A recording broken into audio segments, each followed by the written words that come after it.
Hey, this is Ashlyn, and you're listening to The Life Report.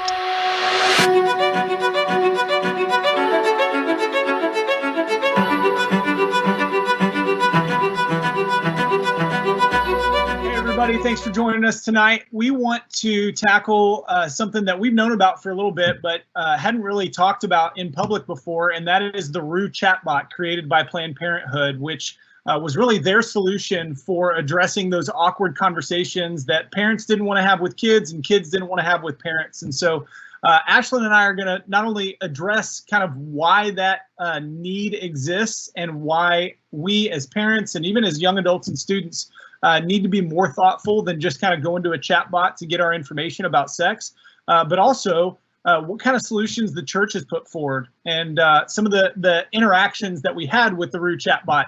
And so, Ashlyn, just kind of get us kicked off, because you and I have talked about this briefly.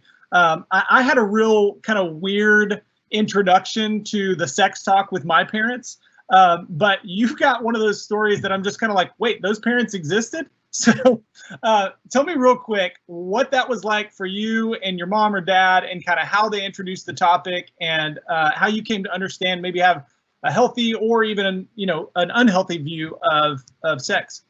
Yeah, so I definitely did have one of those atypical experiences. And quite frankly, there's not a moment where I can be like, oh, we had the sex talk when I was in third grade or something like that, because it started probably when I was a toddler. I remember this book my mom used to read to us called the Bare Naked book, and it went over all the body parts, fingers, hands, toes, vagina, penis, nose, all of it. And I think from a young age, having just like the general words untabooed, if you can say, like it wasn't scary to say the word penis or something, just to begin with. And that carried over into when I was older and just had any question about sex. My mom and my dad both were just super open with age appropriate responses, obviously, for whatever age I was when I was asking. And I remember, asking about sex at the dinner table. Or another great example was when my mom would cut open an apple. She would point out, like, look, there's the apple seed. If you plant that, it grows an apple tree that makes more apples. You have a seed inside of you. Boys have a different seed inside of them. When you put them together, it makes a baby. And that is a very obviously dumbed down version of where babies come from. But there was no, I have anxiety over going to my parents about sex. Yeah. Do you have any anxiety today about talking to your kids about it? I would be lying if I said no. I have a little bit. My son's the oldest. My daughter, the oldest at 3, and my daughter is 1. And I am just a little bit nervous about how to navigate it, especially when it comes to what he'll know in relationship to other kids, because I know not every parent approaches the subject that way with such openness. Yeah. My experience was interesting, to say the least. I think my parents did try to have kind of a sex talk with me at one point, but it really was not deep, if at all. And I'm just kind of assuming that they tried to have that conversation at one point in time. What I do remember is there being a little book, almost like pamphlet sized, in our home library that talked about kind of sex and the different body parts, and had like little pencil drawings in it to give you the idea of what a penis was, what a vagina was, but it didn't really do much more than that. And so, unfortunately, a lot of my education came from my middle school lunchroom table and online pornography, which is just the worst foundation for understanding sex you could possibly have, or understanding a relationship between women and men, that just skews everything, and has really impacted my marriage and the way that I've approached my wife. But it's also changed how I've approached parenting my kids. That I don't know that I've been hyper vigilant, but there's definitely been a sense of, hey, I need to be the source that my kids turn to whenever they have these questions. And so I'm going to engage them before they engage me. I'm going to ask them the questions that I know they're going to be asking later in life. And so I would even say I've gone maybe, a little bit into the let's talk about it to them earlier than they want to talk about it, so that by the time they actually have those questions, they've already got answers for them. So with that being said, Ashlyn, would you just kind of walk us through some of the initial parts of the Roo Chatbot? Yeah, for sure. This is Roo. It's an online chat platform dedicated to answering questions about sex, relationships, growing up, and more, as it says. 24 hours a day, 7 days a week, and anybody can access it online. It was launched in 2019 and is modeled in the same manner as texting from one's phone looks. This design is obviously intentional in order to connect with those younger audiences. And if you're not talking with your kids about sex, there's a really good chance Roo is, especially since it's answered millions of questions to date. Here are some of those questions, the most popular topics people are asking Roo. You'll see questions that seem harmless, like the first one, how do I tell someone I like them? But then there are also more intense questions on the topics of sex, birth control, and abortion. Kids want answers on the harder topics, and they're going to get them somewhere. So I do want to say we want to make sure that we're not just here to kind of bash Planned Parenthood. The reality is that Roo exists because there was a void from parents who weren't engaging their kids on this. In some of those cases, it's because kids experience fatherlessness. In some cases, because parents aren't really around at all, and they're just kind of latchkey kids that come home from school and have all kinds of time on their hands and no real direction. And I mean, I know a number of friends who have told me, I don't want to talk about this with my kids, like ever. I don't ever want to talk about it.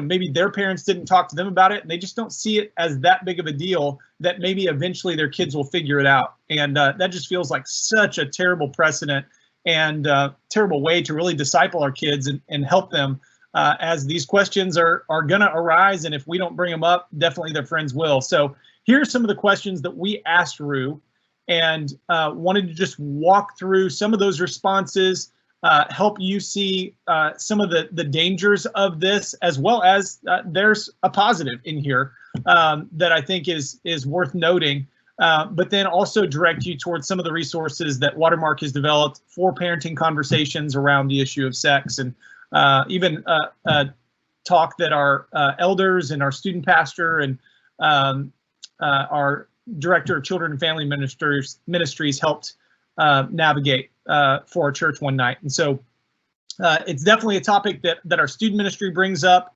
at least once a year, sometimes once every 2 years with our students. So it's not just something that's kind of like, hey, we talked about it that one time, remember? And we move on. But it's an ongoing conversation, recognizing that kids are addressing it in 6th grade, 7th grade, 8th grade, all the way into high school and beyond into college. So let's jump in. So one of the first questions we asked Roo was, what is the right age to have sex at? And if you look at the answer, it'll tell the kids that the average age is 17. And of course, it's like, yeah, every age is different for somebody. But it puts the information out there that, hey, most kids are having it at 17. And there's that is the national average according to statistics and data. What I think was interesting about this when I went through it was it says what's the right age to have sex for the first time, and it gives that little answer, and then a little meme kind of picture popped up below it that said, you do you. Like, you know what, just kind of whatever you feel, whatever you think is best. And so that's not necessarily saying, hey, wait until 17. It's really more saying, hey, just, whenever you feel like it's right. And it's consensual, those types of things. So an interesting response from Roo for sure. So the second question that we asked Roo, kind of following in that same line, was how do I tell my parents I've been sexually active? And I actually want to applaud them for this. It says it might feel scary, which it absolutely would be. But if you feel safe talking to a parent about having sex, it's worth having the conversation. And so just talks about, planning what to say in advance, having that one-on-one discussion. And so I want to say, like, hey, it'd be great if this chatbot didn't exist and we didn't have to deal with it this way. But the reality is that sometimes having that conversation with a parent is not safe. And so many of us as adults need to kind of ponder, hey, is our child deciding to have sex prior to marriage going to be a conversation that we can handle with grace and truth? The next question we asked was, how do I get birth control without my parents knowing? And to highlight this question, it's just one of the many questions that Roo gets asked with the caveat, without my parents knowing. So it's good to know that the kids are asking these questions, and a lot of the time, unfortunately, they are looking for a way to get around their parents. And the first answer here is that most of the time you don't even need your parents' consent to get birth control. So again, it goes back to just talking to your own kids if you don't talk to them, if you don't give them the information, if you don't educate them on birth control and what you do and don't believe or support there, then they're going to find the information elsewhere. So we followed up that question with what is the best method of birth control? And as you can see from the answer, they tell you that IUDs and implants are the way to go, but they never touch on or unpack the abortifacient factors that come with birth control. Furthermore, their encouragement of birth control in their answer promotes that it's okay to be sexually active without recognizing that a child who is sexually active, that's the first step to getting pregnant. So it doesn't speak to abstinence at all or the side of the spectrum with family planning, but rather assumes that women specifically should automatically be on birth control. So in following this line of questioning, we went from sexually active to birth control to now what is an abortion? And Roo has obviously an answer for what an abortion is, just saying abortion is a legal and safe way to end a pregnancy. There are two kinds of abortion in the US, in-clinic abortion and the abortion pill. So they call it in-clinic abortion, not surgical abortion, not an aspiration abortion, not a DNC abortion or late term. And then there are many reasons why someone may decide to have an abortion, and only you can decide what is best for you. So that's real interesting, because the next question that we asked Roo is telling that they're willing to talk to you about abortion, but when it comes to what happens during an abortion, it's sort of I'd love to help, but I think a real person can give you better advice in this situation. So it's more of hey, we can tell you what an abortion is, but now what the repercussions and implications of that abortion are, we're really going to move you towards talking to somebody who can kind of massage that message a little bit more for us, which then flows right into the next question. How do I get an abortion without my parents knowing? So again, Planned Parenthood and Roo here have direction for students and for kids, for young adults, of how they can get an abortion, what an abortion is, but in regards to what happens during an abortion, there's very little direction at all.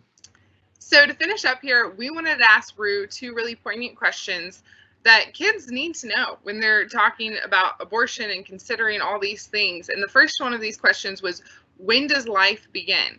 And you'll notice that Roo completely dodges the question. Roo doesn't have an answer for it.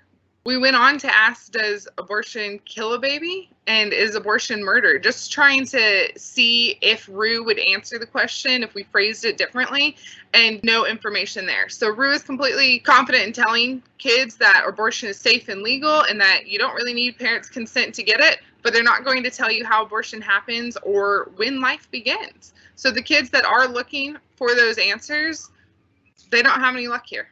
So we just want to wrap up by, once again, kind of doubling down on parents. This is your responsibility. It's your role. It's not something we can relegate to schools, because the reality is that Planned Parenthood's in your kid's school already. The curriculum that your kid is going through for sex ed in the school was either written or underwritten and funded by Planned Parenthood on some level, with the intent of connecting with your child when they're in kindergarten or when they're in elementary school, so that they can build up sort of brand recognition. And then by the time that they're in middle school and in high school and they're wanting birth control, or they're already having sex, or they're seeking out an abortion, that they've got somebody in mind already who can help them with that, and that is not you.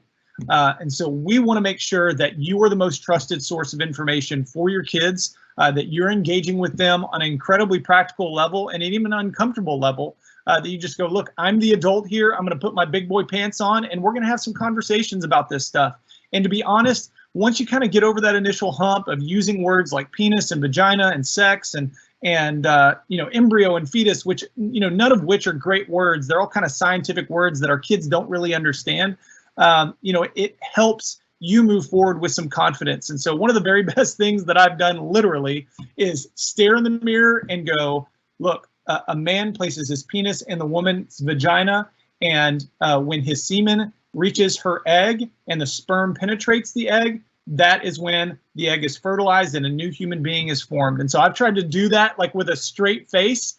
And I've just said it over and over again until I could do it with a straight face, because as soon as we start laughing and as soon as we get really uncomfortable, our kids pick up on all of that and go, oh, this is kind of a taboo topic that we're not really supposed to talk about. This is super uncomfortable for everybody. And so let's avoid this.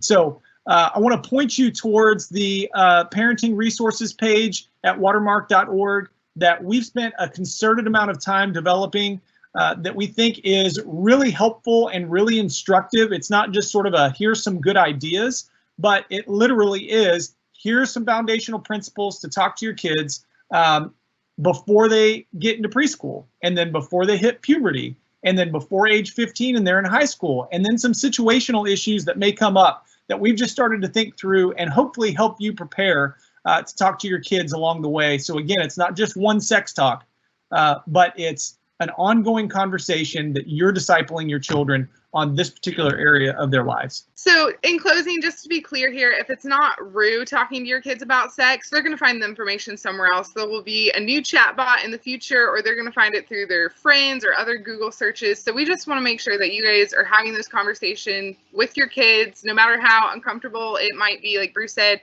just that ongoing dialogue. So I do want to encourage you guys, if you had any questions, any other thoughts that came up from tonight's segment, definitely reach out to us on Facebook or Instagram at The Life Initiative. You can also reach us by email at thelifeinitiative@watermark.org. And if you're somebody you know is facing an unexpected pregnancy, we would love to just connect and talk with you about that. Maybe you need resources to support, or maybe you just need somebody to listen. Either way, we're here for you. If abortion is part of your story and you're looking for healing and love, please reach out to us at healing@watermark.org. We'd love to connect. Thanks again, everyone, and have a great night. Thanks again, everyone, for tuning in tonight. Before you go, I wanted to alert you to an awesome service opportunity we have. Watermark members are invited to be trained virtually to serve vulnerable children and families as mentors. If you're interested in walking alongside a woman or a man through an unexpected pregnancy, register for our virtual training, which will be available Saturday, May 9th. That's this Saturday, you guys. For more information and details to sign up, just head over to our website. You can find the link in the bio below.